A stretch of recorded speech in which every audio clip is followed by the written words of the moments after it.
Michaela. In today's video, we're starting our Sewing All My Patterns series. This is number 1, Sneaky Peek. And I basically just asked Jake to pick a number between 1 and 100, and he chose 7. So I went through my patterns, chose number 7, and we did it. So here you go.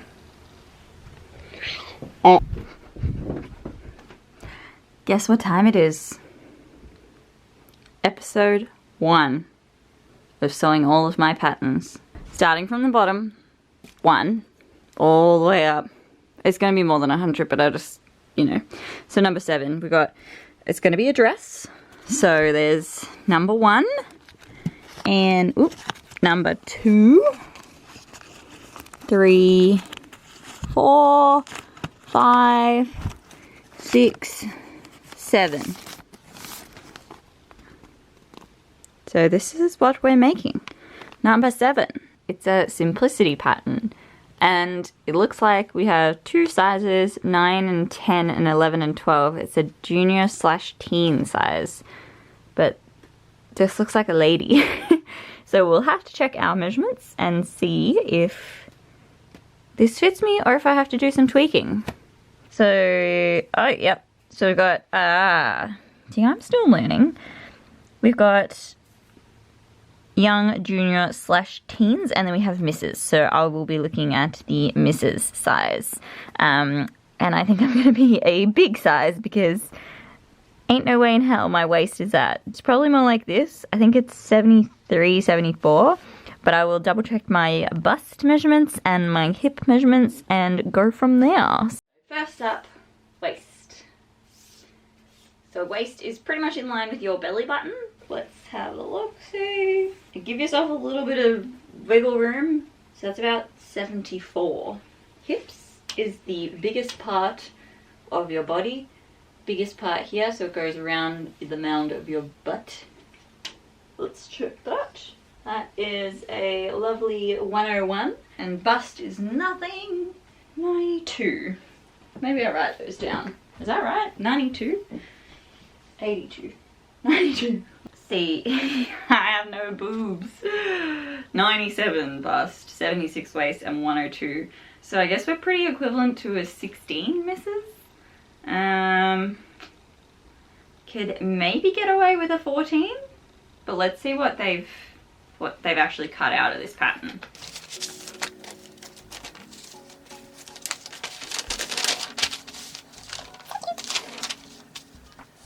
I think we make the flouncy one. I want you to interface.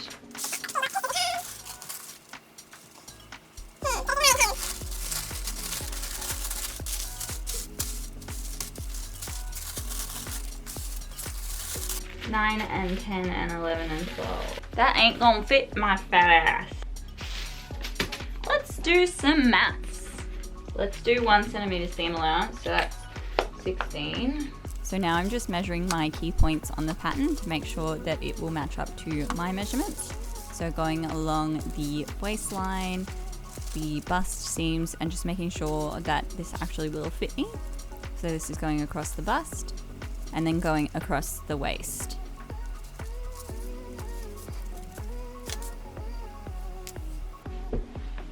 I think we should be okay. And going through my fabric choices.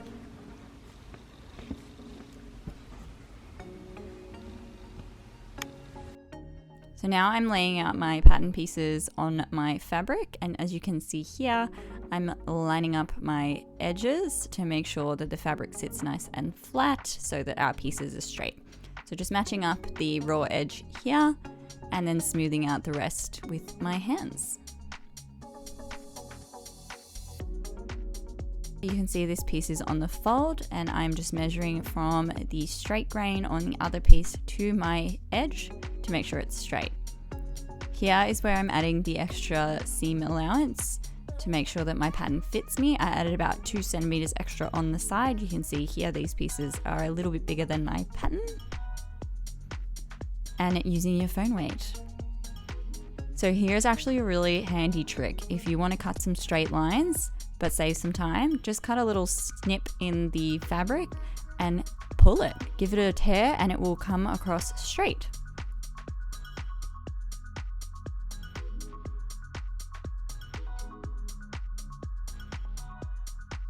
Here I'm marking my key points on my pattern piece. This is the buttonholes. I'm just stitching through the paper pattern and through the fabric.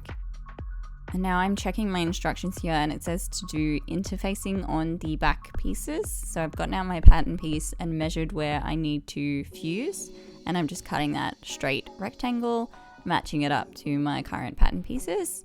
Now with fusing, you don't want to move your iron around, you just want to sit it on there and let the heat do the work. If you move it, it can warp the fabric. So now I'm doing the other bodice piece and just going through my instructions to make sure I start off right. Here I'm sewing the bodice dart. Now instead of backstitching at the point, I've left it loose with the threads, and this way you're going to get a super neat finish. So just tie it off in a knot and that will secure the stitching and we won't end up with any bulky threads at the point of your dart.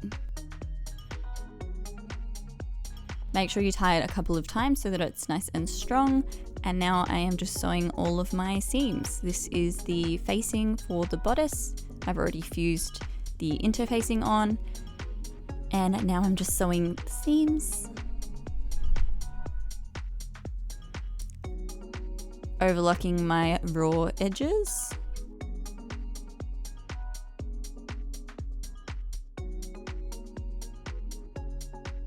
And this is sewing the straps. Now to get a nice point here, you can see that I'm leaving the needle in the fabric and just lifting up the presser foot to pivot. So I've reached the end, leave the needle in the fabric, lift up the foot and pivot my fabric around. And that way you end up with a really nice, neat point.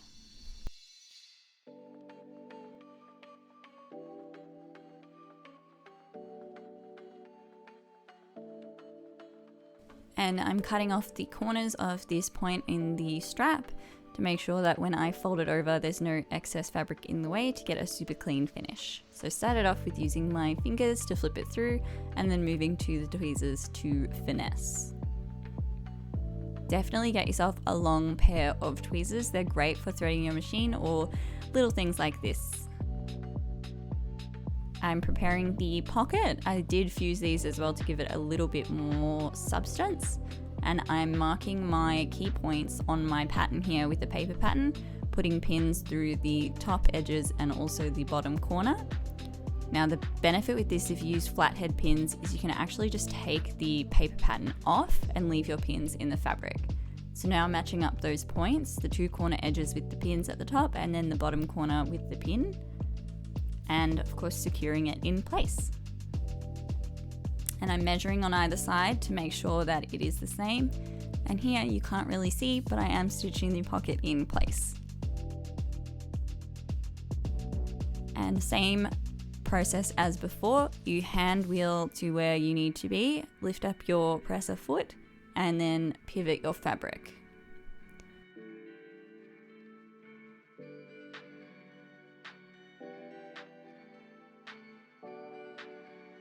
And don't forget to backstitch. So now we have a lovely pocket.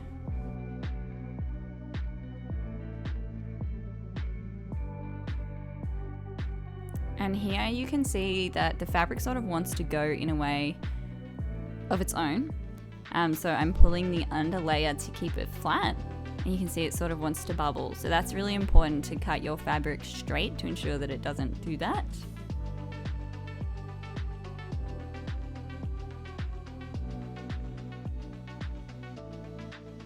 And now I'm just checking my instructions because attaching the facing for the bodice confused me a little bit, because we have an extra fold at the back for the button placement later.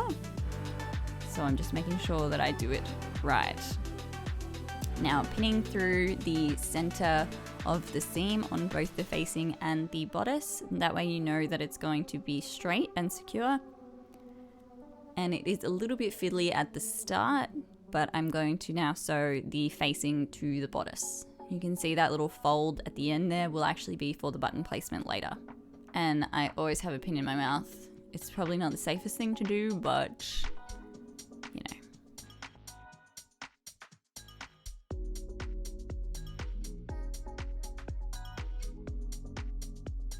Once we've done that, I'm cutting off the corner to ensure that we have a really nice clean point, and then also removing any excess seam allowance from the top so we can top stitch that later and it will be nice and flat. Again, cutting off the point. And here is a curved seam, so I'm just cutting little snips of fabric in triangles to ensure that when we flip it over, it's nice and seamless. Here I'm top stitching the facing of the bodice, so making sure that I catch the seam allowance underneath on the facing side. You can see it's a little bit fiddly here because I'm trying to get it where the fold is for the button placement. But just take your time. And I'm just making sure that I am catching that seam allowance underneath there. Now we've got to the other corner. Again, fiddly, but worth it.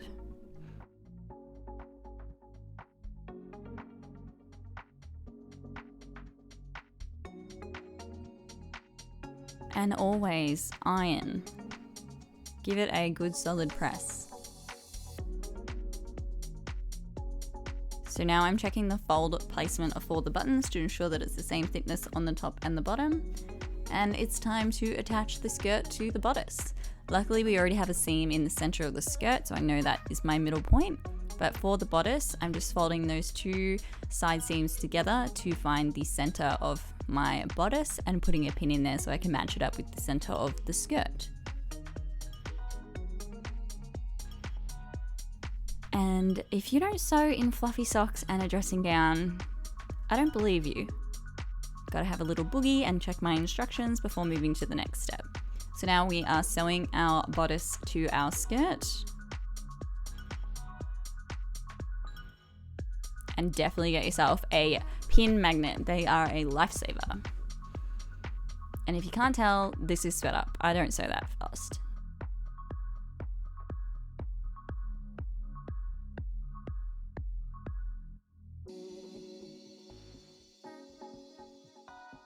And here is time to gather the flounce. So I'm changing my straight foot for a gathering foot. Makes it a little bit easier rather than doing it by hand. So I'm just putting my new foot on and going along. You can see that it already gathers the fabric for me, so I don't have to do anything. I've done 2 lines of stitching to make sure that it is secure, and then when I attach the flounce to the bottom of the skirt, I'll just stitch in between those 2 lines. So here I'm pinning my key points to make sure that it is even and the same amount of fullness the whole way around, and then sewing through the middle of my 2 gathering stitches.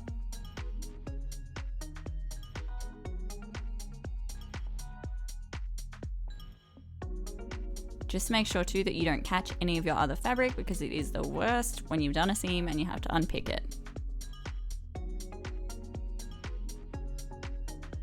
As always, once you've done a step, just make sure that it's stitched securely and correctly before you move on to the next point. So now I'm just removing that top line of gathering stitching that you can see on the fabric. The bottom one we don't need to worry about because it's hidden in the seam allowance. So I went to bed last night and I did not like where this was. And I woke up this morning and I'm still not vibing. So I don't know what to do. I don't know if it's because of my fabric choice. Maybe it looks kind of like an apron. So I'm thinking instead of doing buttons here, maybe we put that inside, and then we'll do like a tie situation. Maybe like a little bow. Is that gonna make it cuter? I don't know. I'm not vibing it. I'm just gonna finish it and we'll see how we go. And now we are on to my little baby machine. Now don't be afraid. You don't need any fancy machinery. You can make this entire dress on one of these little domestic machines. I just like my industrial machine because I'm really used to it. But unfortunately the industrial one doesn't have the button function, whereas this little baby does. So I'm just showing you here the steps to make the buttonhole. We'll start off on 1, and I'm measuring to make sure that my button will actually fit in my buttonhole.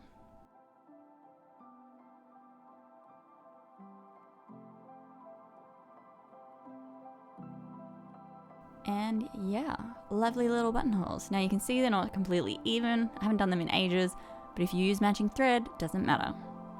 And now we are sewing our very first button on. Match your thread to your button color.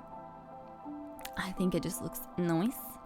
Now here, I don't actually do knots very often. I normally stitch through the fabric in the same points. You can see here I'm going through the exact same point there, giving it a nice pull. I do it about 3 times, and that is your knot. You don't need to tie a knot. And the button goes.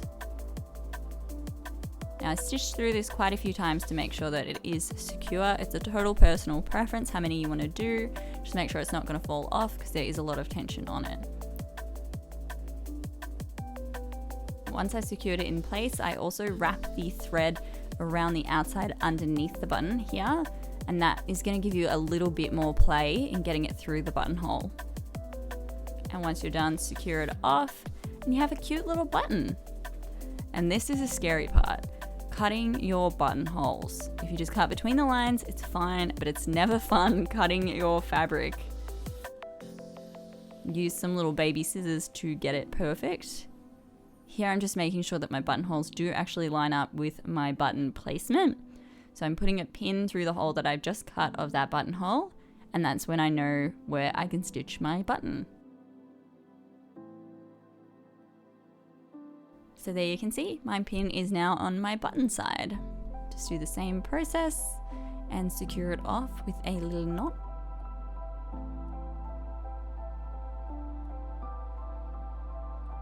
And now we have some lovely buttons.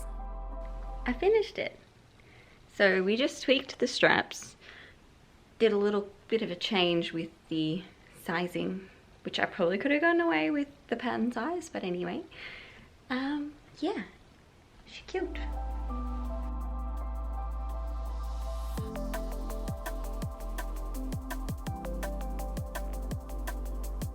If you enjoyed this video and want to keep up to date with my Sewing All My Patterns series, don't forget to like this video and subscribe for more sewing fun. But I will see you next time.